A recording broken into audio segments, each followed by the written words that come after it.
6 out of my last 7 videos have been about Castlevania and or Donkey Kong. That is altogether too much donkey whatever. So today we're talking about the top 10 games I've been playing lately that totally aren't Donkey Kong or Castlevania related for once, or the top 10 games that learned me to stop worrying and love the mini review. Let's get started. Number 10.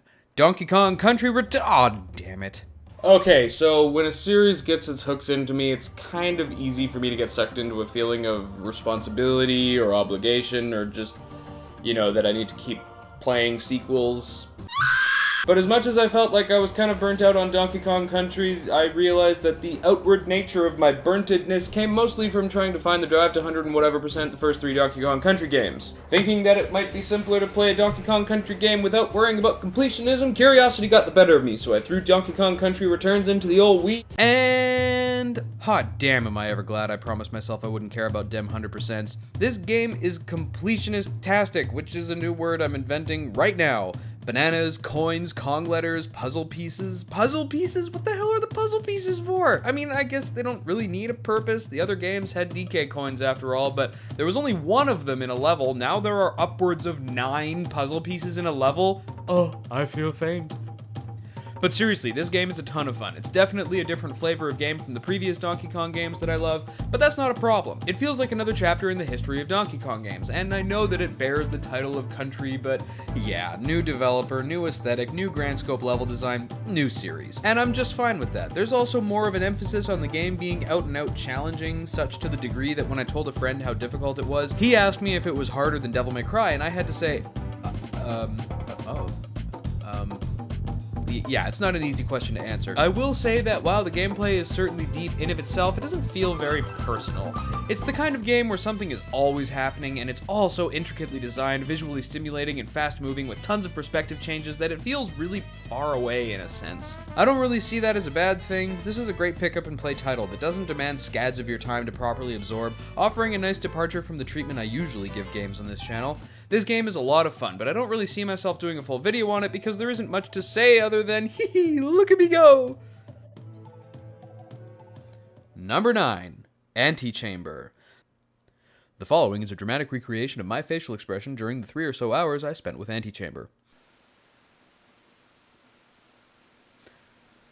So yeah, this is not Baby's first puzzle game. I'm not even sure it's Grown-Up's 12th puzzle game or something. What I can tell you is that this game is mind-bending. Like, these are the kinds of puzzles that either don't even look possible or aren't puzzles until you accidentally figure out that they are puzzles. Yeah, think about that for a second. I'm not even sure how one would design this game. I mean, I'm not a game designer, so I'm kind of ignorant to the process overall, but how do you even think of this kind of stuff? I have a basic understanding of computer coding, and usually I can get a handle on what's going on around me in a game, but this business just throws my brain for all kinds of loops that are inside bigger loops that all have repeat turned on. And this game is such a tease. Just when you think you're starting to get a handle on its twisted logic, BAM! Difficulty wall. How do I make the lasers go away? What is with the squares? I don't know how to squares! The game is structured non-linearly so that you can attempt pretty much any puzzle in the game at any time, assuming you found it. The game gives you an hour and a half to get to the end, or finish them all, I'm not quite sure, and the first half of the game, yeah, not that bad. It's challenging to get into the right headspace, to be able to traverse the game without getting tripped up, but then eventually it throws up its hands and says, surprise, you were never gonna finish this business. I kind of don't want to use a guide to get through this game because, you know, the puzzles are like 70% of the reason to play this game, the other 30% being total brainfuckery. And also because leaving them unsolved in my head lends the game a kind of mystique. It's like the devs must have hidden some kind of secret answer to the universe at the end of this game. Why else would they hide it behind such impossible puzzles? Think about it. Antechamber is a lot of really cool ingredients put together into one delicious looking cake, but cake can be overwhelming at times, and I often wish for pie when I'm swimming through a mixing bowl full of hypersweet icing. This is a seriously interesting and cool to look at game, but I don't know how much I actually enjoyed it. It's interesting, but like, yeah, maybe I'll come back to it one day, but if I'm honest, I feel like there's enjoyment to be had elsewhere. Number 8. Tower of Guns. The following is a dramatic recreation of my thought process upon learning of the existence of Tower of Guns. There is a game called Tower of Guns? That's the greatest title in the universe. I need to play a game called Tower of Guns. This is a thing that I should do. So I did it, and I gotta say, It's fun for a while. Don't get me wrong, there's a lot in this game to get excited about. It's basically a roguelike shooter with collectible upgradable guns that takes place in a tower of guns while guns shoot guns at you. It's also called Tower of Guns, so you know, bonus points right there. I love the concept. The music is interesting and catchy, the look they went for is pretty great, but it does kind of fall flat once the game actually begins. It's still a good game, but there isn't a lot of soul in the finished product. The story is limited to a series of interchangeable text conversations between characters we don't actually see. The level textures are kind of flat and uninviting. There isn't a vivid use of color, which gives it kind of a drab tone. The guns, which are really supposed to be the selling point of this game, aren't really that exciting either, lacking a certain energy in their form or function. I mean, look at this title screen. It looks like Iron Brigade took over a Professor Layton game. Not really a feeling that is reflected throughout the rest of this title, but these are very small complaints considering. For every step back the game takes, it takes enough steps forward to keep me coming back to it. I mean, it can't all be looks, it just can't. Tower of Guns has a pretty great personality, and I love it for that. The stories are funny if you stop to read them, the gameplay keeps you moving and thinking in every way that it should, and there are some rooms in this game that really made me stop and say, wow. Suffice it to say that Tower of Guns isn't every inch of the thing I was hoping for, but it makes an honest effort, and I will certainly be returning to this title in the future. Number 7. Loadout. Remember a year ago when I did one of these 10 mini reviews videos and talked about how I finally played Left 4 Dead 2 and really enjoyed it despite not really being into shooters? No? Okay, well a year ago I did a 10 mini reviews video and talked about how I finally played Left 4 Dead 2 and I really enjoyed it despite... But yeah, same sort of deal with Loadout. Some friends recommended I give it a try, no real reason not to, it's a free to play, so yeah, why not? I don't really stick around in multiplayer games much these days. Web shows are a harsh mistress, and I'm more of a single-player gamer to begin with. This game, however, is wonderfully accessible and maintains its novelty for a good long time. I've since played it with several groups of friends, and it's really fun no matter who you're playing with. It's basically everything I wish Team Fortress 2 was. There is definitely something really satisfying about building your own gun, naming it, and then keeping it throughout a long drawn-out battle instead of just tossing it away when something better comes along. What I love even more is how the guns are more or less balanced no matter what kind you use. My large clip assault rifle, named Excalibur, measures up nicely against even lightning-based miniguns and rapid-fire rocket launchers I find myself staring down the barrels of. Loadout may not be the most engaging game of all time, but it proves itself to be a great reason to stay in contact with friends. Number 6. Battleworlds Chronos. Battleworlds Chronos is a game I backed on Kickstarter. I don't back things that often, but I must say it's really cool to see things essentially come full circle in that regard. It's like a sense of satisfaction in knowing that I helped get this made. So yeah, the reason I put money up for this little venture was because I really like tactics games. Advance Wars, Fire Emblem, Disciples 2, Ogre Battle, Valkyria Chronicles, if that one counts. I think it counts. And I'm always on the lookout for more. When I came across this one on Kickstarter, it looked like I would enjoy this game, so I backed it. Enough said.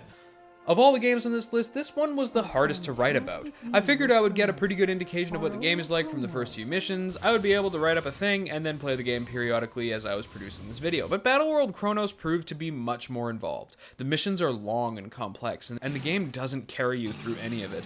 They warn you in the beginning that the game forgoes difficulty levels in favor of being generally really challenging overall, which sounds like questionable logic, but rather than being too difficult for its own good, it forces you to think about unit placement and movement rather than just unit production and numbers. And I gotta say, it works. There's a real sense of urgency in just about everything you do in this game, and I think they came closest to capturing what a tactics game should be about. It's not about level grinding or superior numbers. What you get is what you use in this game. I'm stoked to be playing it, and I'm glad I could help get it made. Yeah, it's pretty cool. Number 5. Spelunky. So yeah, I played Spelunky, and here's what I thought of it. I don't really care for it. Yet. And honestly, that makes me kind of sad, because I love collecting shit and I love exploring procedurally generated levels. This game really should have been an out-of-the-park home run for me, but honestly, the controls are kind of a deal breaker. Yeah, I don't have a controller I want to use with my PC. No, I don't own an Xbox. No, I'm not gonna try to get my PS3 controller working in that regard. Last time I tried that, I got to troubleshoot my way out of bad DLLs for 24 hours. Not fun. And usually I can adjust to using the keyboard controls in the meantime. I mean, I didn't finish Super Meat Boy, but at least I know why it's great. Spelunky, on the other hand, Well, let's just leave it at that I am not a pianist. Actively engaging 6 fingers, some with multiple buttons to think about, and unrelated commands coming from button combinations. Yeah, this game wasn't just intended for a controller. It eats, sleeps, breathes, and farts by a controller. I mean, at least I got pretty far into Super Meat Boy without one, so I'm not quite ready to form an opinion on this game yet. Because even if I sort of got the hang of it after a while, I still don't think I got the full experience. Movement never felt smooth, manipulating items was a chore, reacting to the understandable but totally bullshit in the moment way they dealt with time limits, yeah, it didn't jive. You hearing me? So look for a follow-up on this one in a while. This might be the game that finally pushes me out the door to buy a controller, but until then, moving on! Number 4, Super Motherload. You know, when I heard they were remaking Motherload, I was stoked. This game is the reason I made it through most of my classes in high school. Something so relaxing and zen-inducing about just digging and discovering stuff, upgrading your rig and going back for more, you know? It's like Minecraft, without the craft. Whatever, it was simple, it was fun, make numbers go up and good stuff follows. Yeah, a remake, I'ma play the shit out of this thing. But not until it comes out on Steam because I don't need to justify myself to you. Point is, I finally grabbed this specimen when it hit Steam not 3 months ago, even threatened to shut down my channel and just play that for the rest of my life. This is a good career choice. And for a while, it felt just like I had remembered. Digging for precious metals and stones, selling them for upgrades and fuel, it's everything I ever wanted, at least until I found the stuff they added or changed. I liked the puzzles littered throughout one's descent, adding an occasional thought-engaging challenge to break up one's grinding mindset, or as I like to call it, a grind set, was a nice touch, but I wasn't really a fan of the different tiers of dirt. It's like, guys, I just want to dig. Fine, one more thing to deal with. But then they, like, have these substations that you can rest at and whatever, and I'm all like, and now they're sending me on missions and shit. Before anybody gets the wrong idea, this isn't a bad game. It's just not what I was expecting. When I pictured a Motherload remake, I imagined the simple and fun pick-up-and-play grindfest I was used to. This requires a lot more thought. I mean, picking up the game after downtime means you have to remember what's going on, whereas with the old game, it was just dig. This all makes sense considering it's way more of a purchase than the first game, like 100% more of a purchase, so I'm not going to fault X-Gen Studios for adding more to the mix. It's a good game, but it doesn't quite have the staying power of its predecessor. Number 3, Typing of the Dead Overkill. For those of you who don't know, House of the Dead Overkill was one of the foremost reasons to buy a Wii back when the Wii was a thing you could buy. The game was simple, hilarious, and fun for the whole family, especially if you don't have any kids. Seriously, this game is a hard R and then some. It's over-the-top, grindhousey fun, and a seriously great way to unwind after a stressful day at work, school, or whatever you do to occupy your time. So let it be known that the game was in fact remade as a typing tutor and released on Steam. The game is just as hilarious, just as over the top, and is actually a decent typing tutor to boot, getting you to switch between typing words, phrases, singular letters, and even word associations. The best part is it's co-op. If you play with a friend, you can find out if you're a faster typist than your friends, determining once and for all who can faster digitally convey such important words as halitosis, lardass, or all-important phrases like alcohol breath or topless barmaid. This game's IQ through the roof, I'm telling you. It's also worth noting that if you only played the Wii version back in the day, Typing of the Dead Overkill includes the extra levels that were added to the PS3 port. I'm not going to pretend that there's much to discuss here. It's a simple premise surrounded by great set pieces, entertaining characters, and great writing. It might be somewhat of an acquired taste. I mean, typing tutors aren't really everyone's idea of fun, and if that's the case, you can switch to House of the Dead, which is just your standard on-rails shooter-style gameplay. If you're not a fan of grindhouse parody-style presentation, then you might have a problem getting into this game, but I am most certainly a fan, and I have a hard time coming up with examples of games that are this straight-up entertaining. If you have access to this game, or any of its other versions for that matter, and a few hours to kill, I can highly recommend giving this one a spin. Number 2, Minecraft. Lately, like I ever even stopped playing Minecraft. Hell, the only reason I'm typing this instead of Minecrafting right now is because people keep reminding me that I have a web show. And yeah, obviously this entry is here because I needed a reason to play Minecraft and be able to call it productivity. I mean, what am I gonna say about it? It's Minecraft. I play with friends, I build stuff, and I hide from monsters. That's basically it. For like the 3 or 4 of you who have never played the thing, Minecraft is basically the ultimate sandbox game. There are no real goals, or rather necessary goals, other than survive and build things. The only catch is you have to look for the materials you use, if you're playing survival. Which I am. So yeah, I'm spending my leisure gaming time growing food, making maps, mining for minerals, and simulating chicken farming, to the best of my understanding. But the real joy of this game comes from seeing a build come together, especially when there are soulless monsters constantly trying to tear them down. It's a great goal to work towards, and even outdoes finishing a story-based game in some respects. It isn't long before mining becomes a zen-like experience for me. I never run out of things to do in this game, and as such I return to it frequently, and I'm never really gone for that long. Under normal circumstances, this would easily be item number 1 on my list. I've been playing Minecraft regularly for nigh on 4 years now, but the fact of the matter is, there was a pretty serious shakeup on this list, one that hit me like a ton of bricks with a ton of bricks hidden inside it, and it just so happens to be the number 1 game I've been playing lately that isn't